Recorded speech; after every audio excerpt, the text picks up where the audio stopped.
Ang gusto daw kasi mangyari ni Ate Baby na kinagagalit ni Kuya Totoy, hindi naman daw po pwedeng ibigay ng buo sa kanya yung sinusweldo ni Mang Totoy. Ang sigaw naman ni Ate Venus, Mas magaling akong magtrabaho. paano naman daw siya? Ano naman? Bakit? Sa kama lang ba nakikita ang husay mo?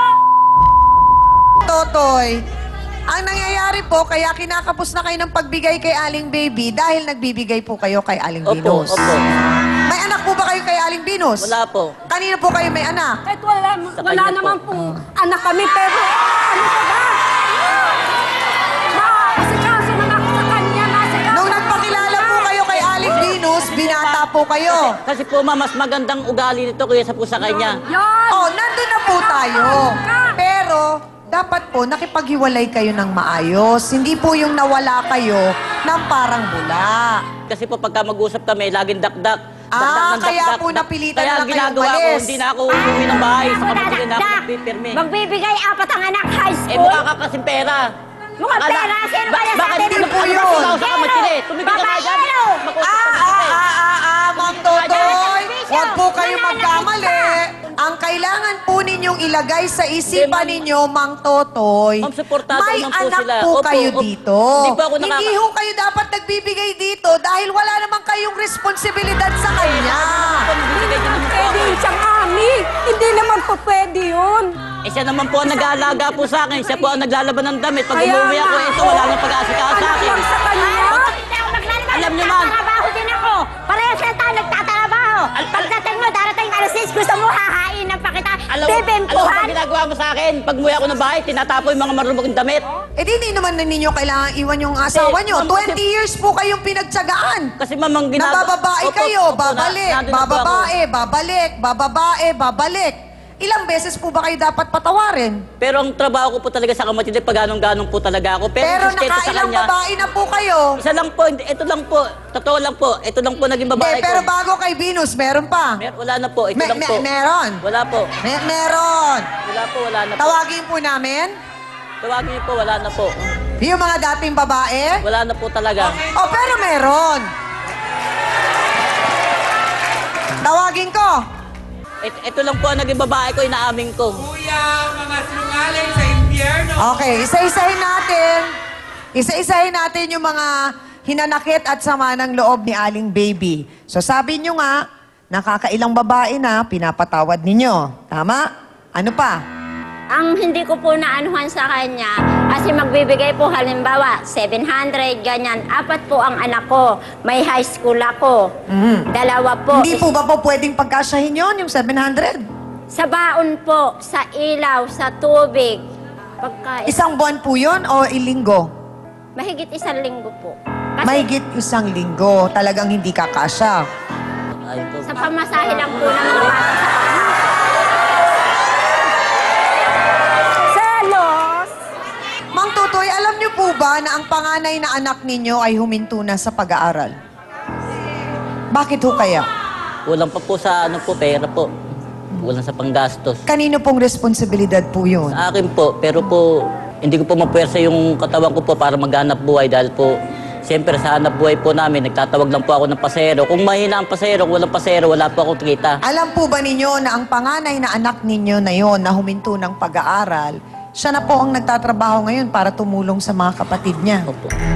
Tapos may inaabot kayo kay Aling Venus. So ngayon po, yung anak ni Aling Venus, ilan yun ulit? 2. Kayo rin po ang bumubuhay noon, Mang Totoy? So magkano po ang binibigay niyo kay Aling Venus para dun sa mga anak niya? 1 linggo po, 1,000. Oh, 1 linggo, 1,000. Tapos sa 1 linggo mahigit, 700 lang? Eh, kadugo nyo ito.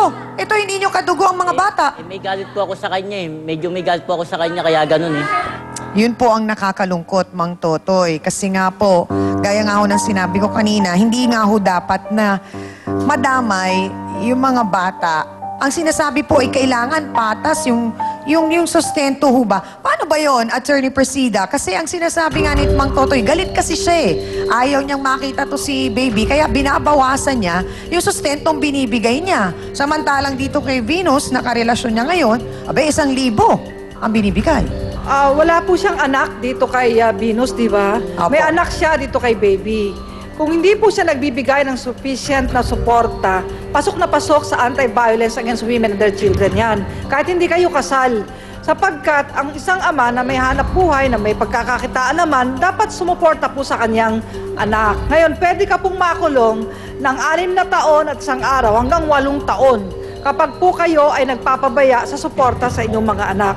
Naunawaan ko po kayo, umiibig po kayo kay kay Venus. Pero hindi ko po sinasabi huwag kayong magmahal dahil hindi naman kayo kasal dito kay Aling Baby. Ang punto lang, huwag nyo pong pabayaan ang mga kadugo nyo, ang mga anak nyo. Pagpalagay po natin, Attorney Presida, na tong si Ate Venus at si Mang Pando po ay kasal. Tapos ganon, iniwan niya.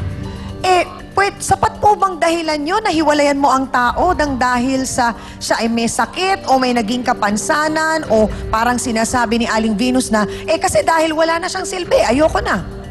Isa na naman pong violation yun dahil may Magna Carta po sa disabled person.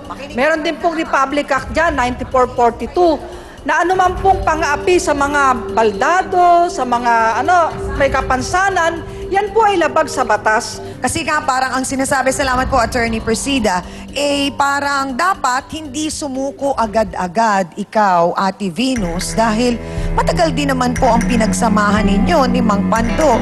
At kayo nga po ngayon ay hinahanap ng tao. Alam po ninyo kung bakit. Dahil napag-alaman po namin na gusto rin po niyang makita ang kanyang mga anak. Abay, nagulat na lamang daw po siya dahil nagpaalam lang daw si Venus na magtatrabaho pero hindi na daw po ito muling nagbalik. At lahat ng nalaman niya ay nagdulot sa kanya ng malaking sama ng loob. Para sa kinakasama, kausapin po natin si Rogelio Pando Torre. Pasok!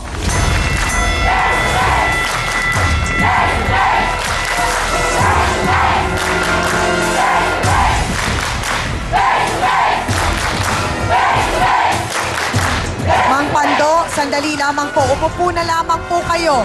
Mang Pando! Mang Pando! Mang Pando. Ganyan ka lang. Ano ka lang asawa eh? Nangaagaw ka eh. Mang Pando. Mang Pando, gaano Hinahanap katagal natin, na hindi ko po inagaw kayong yan. hindi nagkikita?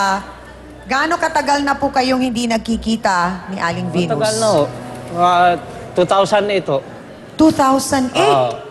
Sabi mo 2011 ka umalis. Hindi po, 2008 po ako Iniwanan noon yan.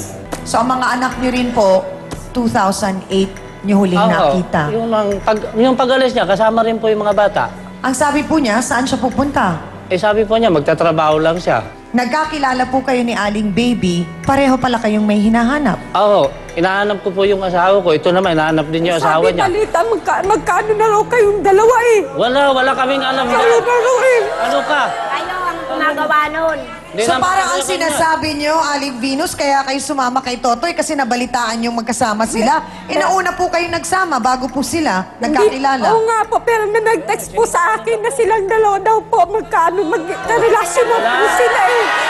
Ang totoo yan. Kita mo, tapos pinagbibigay Ikaw, mo. sinungaling kayo. Sandali lang, Ay, Mang asawa ko, Totoy. Kita mo?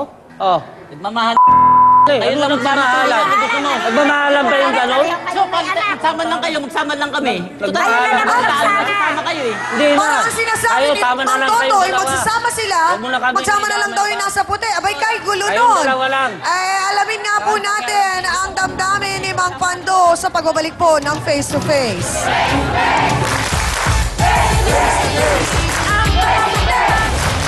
Nung nagkakilala po kayo, aksidente lang ang pangyayari. Oo, naghahanap po kami yung dalawa. Pati siya Maniwala ka dyan naghahanap sa din. dalawang yan.